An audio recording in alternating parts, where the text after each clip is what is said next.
안녕하세요. 보아스 이비인후과 먹골의원입니다. 수면 무호흡은 수면의 질을 떨어뜨림은 물론 여러 가지 합병증이 발생할 수 있습니다. 심혈관 질환과도 매우 밀접한데요. 수면 무호흡, 왜 치료해야 할까요? 수면 무호흡은 수면 중 10초 이상 호흡이 멈추는 증상으로 1시간에 5회 이상 무호흡 증상을 보이면 치료가 필요한 상태로 판단합니다. 비만인 경우 3명 중 1명이 수면 무호흡 환자로 추정됩니다. 수면 중에 발생하는 뇌파와 산소 포화도, 심전도, 호흡 등을 객관적으로 확인하여 수면 무호흡의 여부, 형태, 정도 등을 평가하는 검사가 수면다운 검사입니다. 검사는 저녁에 시작되어 2일 오전에 종료됩니다.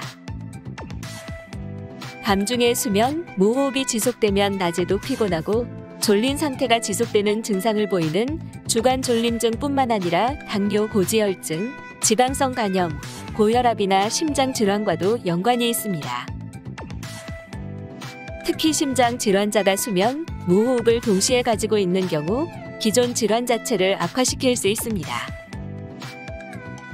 수면 무호흡으로 인해 심장은 물론 전신의 산소 부족 상태가 일어나기 때문에 심부전이나 관상동맥 질환을 악화시키고 심근경색의 빈도를 증가시킬 수 있습니다. 수면 무호흡은 심장 질환의 악화뿐 아니라 돌연사의 위험을 증가시키기도 합니다. 그럼 수면 무호흡을 완화시킬 수 있는 방법엔 무엇이 있을까요? 비만으로 인해 목에 지방 축적이 있거나 혀, 편도 등의 조직이 비대해진 경우 적극적인 체중 감량을 통해 수면 무호흡을 완화시킬 수 있습니다.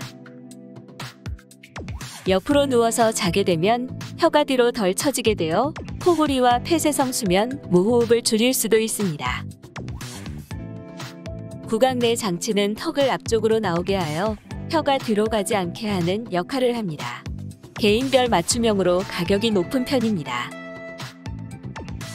수면 무호흡의 가장 대표적인 치료법인 양압기는 수면 시 양압기에 연결된 마스크를 통해 일정한 압력을 불어넣어 기도가 좁아지지 않게 도와줍니다.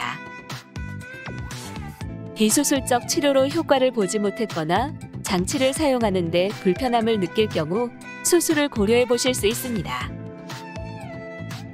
빠르게 치료하기보다 바르게 치료하는 병원, 보아스 이비인후과 먹골의원이었습니다. 감사합니다.